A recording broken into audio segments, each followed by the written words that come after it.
Coucou toi! On se retrouve aujourd'hui pour un deuxième numéro de l'écolo éco. Si vous ne savez pas ce que c'est et si vous n'avez pas vu les dernières vidéos de cette série, je vous les mets de suite dans le petit. Je vous mets la playlist pour que vous puissiez aller les voir et que vous compreniez en quoi consiste ce type de vidéo. Et aujourd'hui on va parler de ces 5 produits que je n'achète pas ou plus, qui sont bons pour notre environnement et pour l'écologie. Donc c'est parti, je vous présente ça tout de suite. Donc premier objet que je n'achète plus, ce sont bien évidemment, je le répète dans chaque vidéo écolo éco, ce sont les bouteilles en plastique.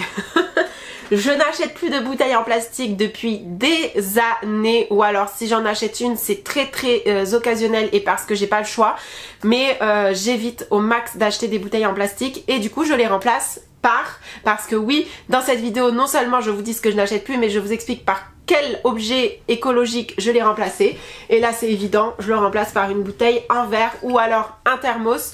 C'est 10 fois mieux que le plastique, bien que maintenant ils font du plastique recyclé et recyclable, donc c'est plus si terrible qu'il y a quelques années, mais quand même si on peut éviter c'est mieux. Et en plus moi je trouve que c'est beaucoup plus pratique d'avoir une bouteille en verre ou un thermos dans son sac, ça s'écrase pas, c'est beaucoup plus simple. Les bouteilles comme ça ils en font de toutes les tailles maintenant, donc vous pouvez vraiment l'adapter à votre consommation. C'est plus pratique à transporter dans un sac. Après je vous cache pas que c'est quand même un petit peu lourd, mais moi j'en ai toujours une sur moi. Un thermos ça vous permet aussi de garder au frais ou au chaud votre boisson si jamais vous buvez autre chose que de l'eau, et puis c'est réutilisable à vie. Moi les bouteilles que j'adore, je vous en ai déjà parlé dans plusieurs de mes vidéos, c'est celles de la marque Equa, celle-ci en fait partie. Elles ont des designs juste magnifiques. Il y a aussi Waterdrop qui fait des bouteilles assez sympas. Franchement maintenant vous en trouvez pour tous les goûts, à tous les prix sur le marché. Ça change la vie pour l'environnement et pour soi, parce que du coup c'est beaucoup plus économique aussi, puisqu'on évite d'acheter des bouteilles en plastique qui finalement au bout du compte coûte une blinde. Voilà, ça, celle-là par exemple coûte une vingtaine d'euros et vous la gardez des années si vous en prenez soin et que vous ne la cassez pas comme moi j'ai pu le faire. Alors la dernière bouteille que j'avais comme ça, c'est pas moi qui l'ai cassée, c'est mon copain. Mais voilà, après faut savoir qu'en verre ça reste fragile, même si celles de chez Equa sont quand même assez solides et tiennent très bien, honnêtement, si encore une fois on y fait attention. Mais moi je les trimballe partout, donc forcément il y a un risque de casse plus élevé. Mais voilà, ça, top pour remplacer les bouteilles en plastique. Et pour ceux qui me sortiront que l'eau du robinet c'est moins bon que l'eau minérale et c'est pour ça que vous achetez des bouteilles en plastique, j'entends totalement votre argument. Et je peux le comprendre, franchement, je peux le comprendre que vous ayez pas envie ou que vous ne puissiez pas aussi, peut-être pour des raisons de santé, boire l'eau de robinet.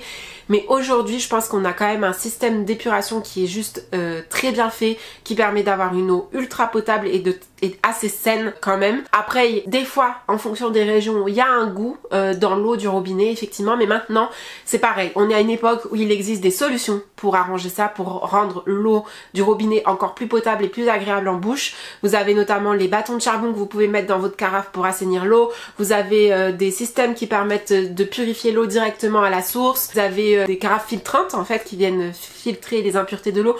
Bref, il y a mille et une façons maintenant de pouvoir boire de l'eau du robinet sans en subir les conséquences négatives.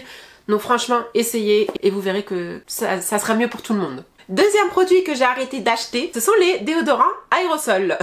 J'étais une grande consommatrice des déodorants style Ushuaïa. J'adorais ces déodorants là pour leur odeur, pour leur efficacité aussi, faut dire ce qui est. Mais on le sait tous maintenant, déjà c'est pas bon pour la santé parce que c'est bourré d'aluminium, l'ingrédient controversé qui donnerait le cancer a priori. Ça fait des années que j'ai arrêté d'utiliser des déodorants avec des sels d'aluminium, donc ils font des déodorants aérosols sans sel d'aluminium, que j'ai utilisé aussi pendant un certain temps.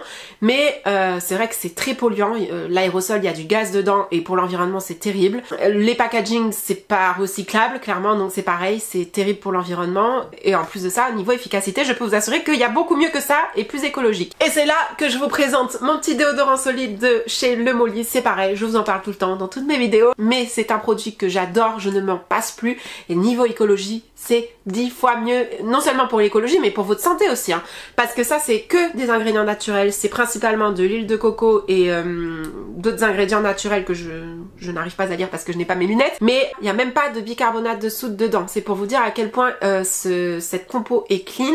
C'est que si vous avez la peau ultra sensible et que vous réagissez à tous les déodorants du marché, essayez celui-là et vous ne réagirez plus, vous verrez, il est d'une efficacité incroyable, beaucoup plus efficace que les déodorants classiques du supermarché et que les déodorants aérosols. Du coup, depuis que j'ai découvert ces déodorants là, je n'achète plus de déodorants classiques et je n'y reviendrai pour rien au monde, parce que ça c'est beaucoup plus écologique, c'est beaucoup plus économique, parce que un pot dure une éternité clairement, que beaucoup plus qu'un aérosol. C'est un petit pot en verre que vous pouvez réutiliser ou recycler. C'est pas très cher à l'achat, c'est une dizaine d'euros le pot, donc quand vous faites le ratio avec le nombre de déodorants que vous pouvez utiliser classique, le rapport qualité-prix est vite calculé, enfin vous avez compris l'idée. Essayez et pareil, vous verrez que ça change la vie et même à transporter. C'est beaucoup plus simple de transporter ça en voyage qu'un déodorant aérosol, même si maintenant ils en font des mini, mais bon, niveau écologie c'est pas top quoi. Et on reste dans la beauté avec le troisième produit que je n'achète plus, ou quasiment plus, parce que là pour le coup je suis pas encore parfaite à ce niveau là. C'est le shampoing en flacon, en tube, en tout ce que vous voulez. C'est très récent, enfin c'est très récent, non, ça doit faire maintenant presque un an que j'utilise autre chose qu'un shampoing classique, puisque j'utilise un shampoing solide maintenant depuis plusieurs mois. Pareil, celui-là je vous en ai déjà parlé plusieurs fois, c'est le shampoing solide de chez Nae. Moi j'utilise celui à usage quotidien, même si je me lave pas les cheveux tous les jours, mais c'est pour les cheveux normaux et c'est celui qui me correspond le mieux. L'odeur est divine et c'est un shampoing solide, donc il n'y a zéro déchet. Lorsque vous finissez votre pain de savon, bah c'est fini, il y a juste le carton qui reste et il est recyclable, et je crois même qu'il est peut-être fait en matière recyclée, je sais plus, mais en tout cas c'est beaucoup plus facile de recycler ça qu'un flacon de shampoing qui ne se recycle pas forcément, même si maintenant c'est vrai qu'ils font des packaging recyclés et recyclables, il y a de l'avancée sur ça, je vous l'accorde, mais ça c'est toujours mieux quand même que des flacons recyclés quand même dans des matières beaucoup moins bien je pense pour l'environnement, et c'est économique parce que un pain de savon, alors eux ils disent sur le packaging que un pain de savon comme ça de shampoing équivaut à 2 flacons de 250 ml. Moi mon copain l'utilise aussi, il en est fan aussi d'ailleurs hein. Je fais 2 shampoings à chaque lavage, donc je le finis quand même assez vite, mais ça coûte pas plus cher qu'un shampoing classique. C'est un très bon shampoing naturel et bio même. Il est aussi efficace et aussi agréable à utiliser qu'un shampoing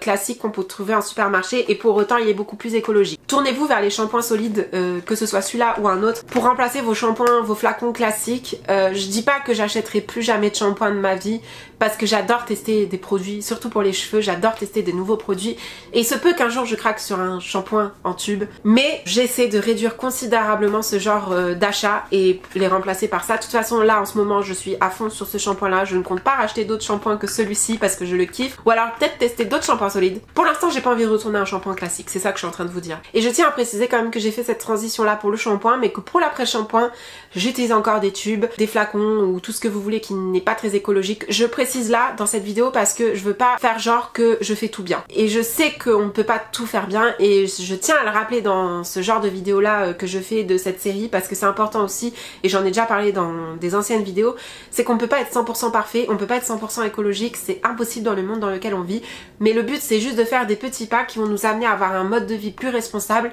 et il n'y a pas de petits gestes, tous les gestes aussi petits soient-ils comptent, et c'est pour ça que je tenais à préciser ça, c'est que malgré le fait que j'ai réussi à faire la transition sur les shampoings, sur l'après-shampoing c'est plus compliqué parce qu'on a moins de choix sur le marché. Clairement on ne trouve pas d'après-shampoing solide en supermarché à l'heure actuelle, contrairement aux shampoings solides.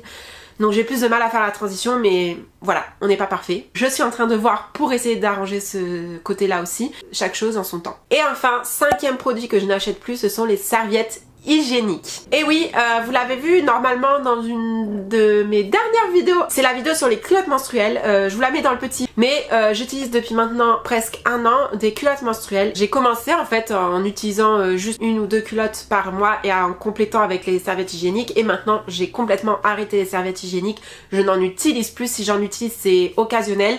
J'en ai encore dans mes placards parce que j'en ai qui me restent d'avant que j'utilise mes culottes menstruelles, et je me dis aussi dans le doute ou un jour au cas où j'en ai besoin pour X ou Y raison, c'est toujours bien d'en avoir, mais sinon je n'en achète plus, et ça il faut savoir que c'est un déchet monumental pour la planète. C'est catastrophique parce que c'est des déchets quand même qu'on produit tous les mois, on n'en produit pas qu'un peu parce que bah au cours d'une journée on en change assez souvent de serviettes, et c'est des déchets mais qu'on peut pas recycler. Clairement c'est de la merde en boîte, ces serviettes hygiéniques, c'est bourré de produits chimiques qui sont pas bons pour la planète ni pour votre santé d'ailleurs. Je vous en présente une là que j'ai, c'est la culotte de chez Look-Up, elles sont belles, elles sont confortables, il y a plein de marques qui en font maintenant et je pense qu'elles sont toutes aussi efficaces. Franchement moi j'ai testé 2 marques différentes, encore une fois je vous invite à aller voir la vidéo en question, je vous explique tout dedans. Pour rien au monde je retournerai aux serviettes hygiéniques, ou alors comme je vous le dis c'est vraiment occasionnel quoi. parce que c'est tellement différent et ça change tellement la vie en bien les culottes menstruelles que voilà, sur tous les points, au niveau santé, au niveau confort et au niveau écologique, il n'y a que des points positifs à utiliser des culottes menstruelles et à arrêter ces serviettes hygiéniques et les tampons. Donc voilà, c'est fini pour cette vidéo. J'ai oublié de vous parler d'un produit, genre j'ai fait mes 4 produits que je n'achète pas ou plus et je suis partie et j'ai oublié de vous parler du 5e produit. Vous n'êtes même pas rendu compte et vous me l'avez même pas dit, franchement, vous abusez hein. Je sais pas pourquoi j'ai oublié et j'y ai pensé alors que je filmais une autre vidéo qui sera d'ailleurs déjà sortie, je vous la mets dans le petit si jamais vous voulez aller la voir. Et j'ai parlé de miel dedans et là ça a fait tilt dans ma tête, je me suis dit mais j'ai complètement oublié de leur parler d'un produit. Alors pourquoi le miel? Parce que tout simplement le 5e produit que je n'achète plus ce sont les gommages pour le corps ou pour le visage, d'ailleurs les gommages en général, les gommages industriels, je n'en achète plus du tout. Pourquoi? Tout simplement parce qu'il est tellement facile de faire soi-même son gommage maison que ça ne vaut pas le coup d'en acheter clairement. Et du coup par quoi je remplace ces produits industriels là? Par un gommage au miel, d'où l'illumination, et au sucre. Vous mélangez tout ça, ça fait un excellent gommage pour le corps, pour le visage. Alors pour le visage ça peut être un peu agressif si vous avez la peau sensible, faites attention. Moi je le faisais à une époque et je le faisais souvent même. Et au bout d'un moment je me suis dit bon c'est peut-être un peu agressif, faut que j'arrête. Ou alors il faut mettre moins de sucre pour que ce soit plus doux. Mais sinon pour le corps c'est juste génial comme gommage. Ça vous fait la peau toute douce, ça exfolie de ouf et tout. Ça vaut tous les gommages du commerce hein, honnêtement. Donc non seulement c'est économique parce qu'on s'embête pas à aller payer ça super cher. Et en plus c'est écologique parce que déjà il n'y a plus de packaging quand vous le faites vous-même et c'est aussi écologique parce que dans les produits du commerce il y a forcément plein de produits chimiques et du coup ces produits chimiques là vont dans vos canalisations puis sont rejetés dans la nature, donc c'est franchement pas top, ça vient polluer la nature, alors qu'un gommage naturel avec des ingrédients naturels comme le miel et le sucre, ça va pas venir polluer l'environnement. Enfin je ne crois pas me tromper quand je dis ça, ça sera toujours moins polluant que des produits chimiques, ça c'est clair. Franchement des gommages j'en achète plus, je ne vois plus l'intérêt d'en acheter, ça fait partie aussi de cette vidéo et j'ai complètement oublié d'en parler. Voilà, je ne sais pas pourquoi. Bon, du coup, je vous laisse avec la suite de la vidéo. Donc voilà, c'est fini pour cette vidéo. J'espère qu'elle vous aura plu. N'hésitez pas à me dire en commentaire si vous utilisez ces produits-là que je vous ai présentés dans la vidéo. Quel autre produit vous avez arrêté d'acheter ou d'utiliser et que vous avez remplacé par quelque chose de plus écologique. Ça m'intéresse, ça peut aussi me donner des idées à moi et aux autres pour aller encore plus vers cette transition écologique. Et puis quant à moi, je vous retrouve très vite dans une prochaine vidéo. Mouah.